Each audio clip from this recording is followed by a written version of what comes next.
से प्रदीप यादव को बड़ा झटका लगा है। डिस्चार्ज पिटीशन को हाईकोर्ट ने खारिज कर दिया है। बता दें कि हाईकोर्ट से प्रदीप यादव को झटका लगा है। कांग्रेस विधायक प्रदीप यादव की डिस्चार्ज पिटीशन को हाईकोर्ट ने खारिज कर दिया है। यह मामला दुमका के एमपी एमएलए कोर्ट में चल रहे यौन शोषण से जुड़ा हुआ है, जिसके फैसले को हाईकोर्ट में चुनौती दी गई थी। अब निचली कोर्ट में ही मामले का ट्रायल चलेगा। बता दें कि प्रदीप यादव पर एक महिला ने यौन शोषण का आरोप लगाया था।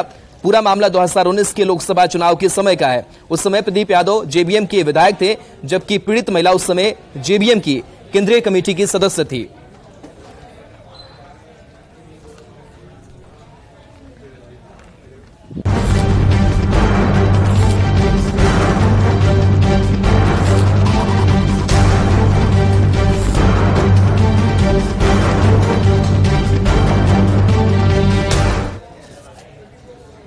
और देखिए, वन नेशन वन इलेक्शन को लेकर के केंद्र सरकार ने बड़ा कदम उठाया है। बताया जा रहा है कि एक कमेटी का गठन किया गया है। तो एक देश एक चुनाव पर बड़ा कदम उठाया है केंद्र सरकार ने। बता दें कि केंद्र सरकार ने वन नेशन वन इलेक्शन को लेकर के एक कमेटी का गठन किया है। पूर्व राष्ट्रपति रामनाथ कोविंद की अध्यक्षता में समिति बनाई गई है। बताया जा रहा है कि पूर्व राष्ट्रपति रामनाथ कोविंद की अध्यक्षता में बनाई गई समिति कई लोगों से बात करेगी। फिर विचार के बाद कमेटी अपनी रिपोर्ट सरकार को सौंपेगी। बता दें कि एक देश एक चुनाव की दिशा में सरकार ने पहला कदम उठाया है। संभावनाओं पर विचार के लिए सरकार ने इस कमेटी का गठन किया है। सूत्रों के हवाले से बताया जा रहा है कि कमेटी के सदस्यों के बारे में भी सरकार जल्द ही जानकारी साझा करेगी। आधिकारिक नोटिफिकेशन आते ही वन नेशन वन इलेक्शन की कमेटी को लेकर सारी तस्वीर साफ हो जाएगी।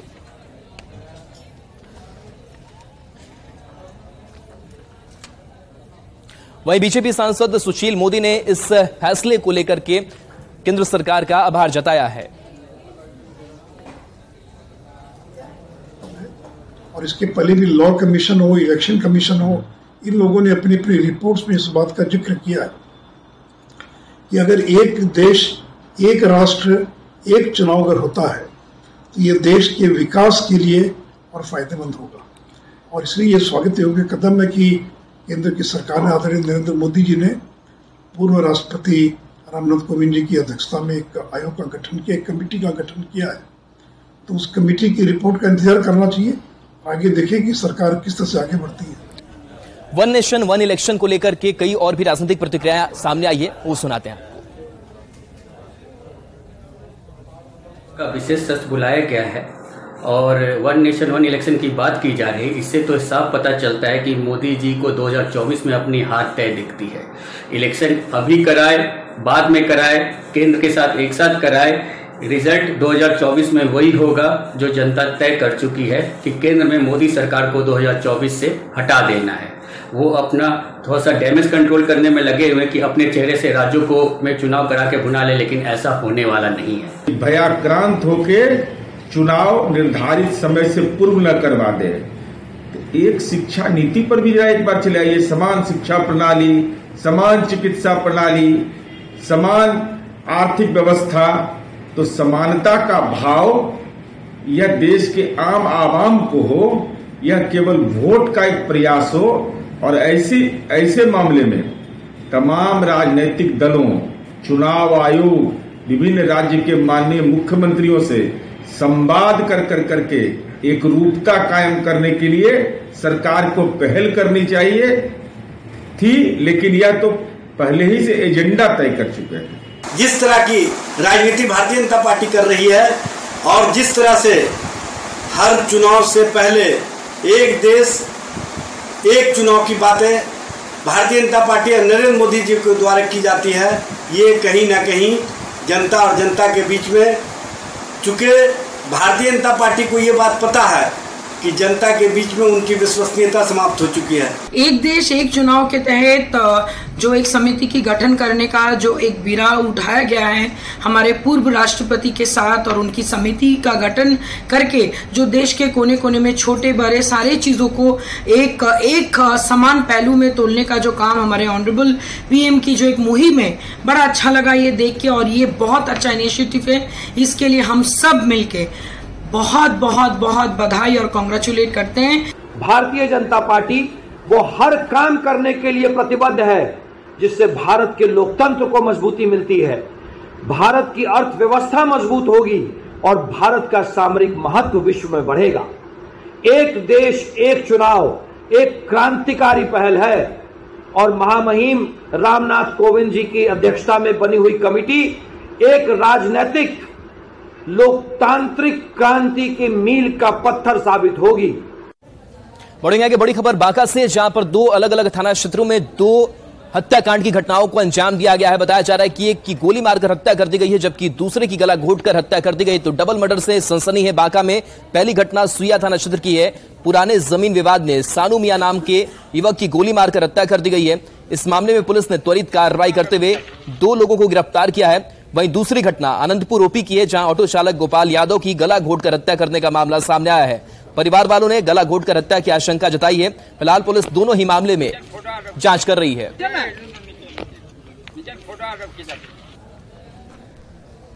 विश्वविद्यालयों में शिक्षा विभाग की दखलंदाजी से नाराज राजभवन ने एक बड़ा और एक नया आदेश जारी किया है कि जो भी राजभवन की तरफ से आदेश दिए जाएंगे वही विश्वविद्यालयों के लिए मान्य होंगे, यानी कि शिक्षा विभाग अब एक्शन नहीं लेगा।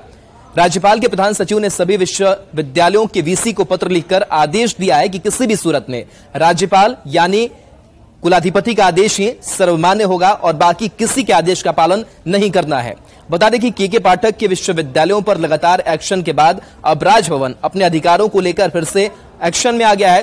ज्यादा जानकारी दे रहे हैं संवाददाता रजनीश कुमार। सीएम नीतीश कुमार की पहल के बाद कुछ दिनों तक राजभवन और शिक्षा विभाग के बीच विवाद जरूर कम हुआ था, लेकिन एक बार फिर से राज्यपाल के प्रधान सचिव रॉबर्ट एल चोंगथू ने बड़ा आदेश जारी कर दिया है। यानी आदेश में सभी विश्वविद्यालयों के वीसी को यह कहा गया है कि किसी भी सूरत में कुलाधिपति यानी राज्यपाल के आदेश के अलावा किसी और का आदेश का पालन नहीं करना है। 2009 के नियमों का हवाला देते हुए यह आदेश जारी किया गया है और यह भी कहा गया है कि बीच बीच में देखा जा रहा है कि किसी और के द्वारा आदेश दिया जा रहा है। तो ऐसी स्थिति में आप किसी भी आदेश को नहीं माने। बताते चलूं कि इससे पहले शिक्षा विभाग ने कुलपति की नियुक्ति को लेकर विज्ञापन जारी कर दिया था और विज्ञापन के बाद विवाद बढ़ गया था। जो कहीं न कहीं जो उम्मीदवार हैं वो भी असमंजस में थे कि आखिर हम फॉर्म फिलअप कहां करें, राजभवन की वेबसाइट पर करें या फिर शिक्षा विभाग की वेबसाइट पर करें। जिसके बाद सीएम नीतीश कुमार को पहल करनी पड़ी थी, राजभवन पहुंचे थे और राज्यपाल से मुलाकात के बाद विवाद थम गया था। लेकिन एक बार फिर से के पाठक पर इशारों में हमला किया गया है कि बीच बीच में विश्वविद्यालयों पर जो है अधिकार जमाया जा रहा है जो उनका क्षेत्राधिकार नहीं है। ऐसे में अब सभी विश्वविद्यालयों के वीसी को साफ तौर से कहा गया है कि राजभवन के यानी कुलाधिपति के आदेश के अलावा किसी भी आदेश को आपको नहीं मानना है और आपको अपनी स्वायत्तता का जो है कहीं न कहीं ध्यान रखना है, क्योंकि विश्वविद्यालय की स्वायत्तता जो है वो कहीं न कहीं खतरे में पड़ सकती है। ऐसे में कुलाधिपति राज्यपाल का आदेश ही आदेश माना जाएगा। कैमरामैन दीपक के साथ रजनीश कुमार, न्यूज 18 पटना। नवादा से बड़ी खबर है, जहां सड़क हादसा सामने आया है। बताया जा रहा है कि तेज रफ्तार ट्रक घर में जा घुसा और इस हादसे में उपचालक की मौत की खबर सामने आ रही है। वहीं बताया जा रहा है कि ड्राइवर जख्मी है, जिसको इलाज के लिए अस्पताल में भर्ती कराया गया है। बताया जा रहा है कि ट्रक पर ईंट लदी हुई थी। पटना रांची NH 20 पर यह हादसा हुआ। हादसे में उपचालक की मौत हुई तो ट्रक ड्राइवर बुरी तरह से जख्मी है। नेमदारगंज के मस्तानगंज की घटना है। बताया जा रहा है कि ट्रक के परखच्चे उड़ गए हैं। डिवाइडर को तोड़ते हुए ट्रक मकान में घुसा है। इस बड़ी दुर्घटना के बाद हाहाकार मच गया है। जानकारी के अनुसार ट्रक वारसलीगंज से ईंट लेकर झारखंड की ओर जा रहा था, मगर मस्तानगंज बाईपास के पास ही अनियंत्रित होकर मकान में जा घुसा। मृतक उपचालक कारू मांझी जमुई जिले के चंद्रदीप थाना के इस्लामनगर गांव का रहने वाला था। घायल ड्राइवर बलराम कुमार भी इसी गांव का रहने वाला बताया जा रहा है। सुबह सूचना मिली कि मस्तानगंज के पास एक ट्रक जो है अनियंत्रित होकर के मकान दीवार में मार चुकी है। उसमें हम लोग तुरंत अविलंब आकर के ड्राइवर को जो है ड्राइवर जिंदा इसको निकाल के उसको इलाज के लिए भेजा गया। बाकी खलासी की मृत्यु हो चुकी है, उसको निकालने का प्रयास किया जा रहा है। और अब बात मुंगेर सदर अस्पताल की, जहां पर बीपी मशीनें खराब पड़ी हैं और ऐसे में जो मरीज के रिश्तेदार हैं वो दूसरे टेक्नीशियन को बुला करके बीपी की जांच अपने मरीज की करवा रहे हैं। हालत यह है कि बैटरी नहीं रहने की वजह से मरीज के रिश्तेदार परेशान हैं। वहीं इस मामले पर जब डीएस से सवाल किया गया तो उन्होंने बैटरी डाउन होने का हवाला दिया है।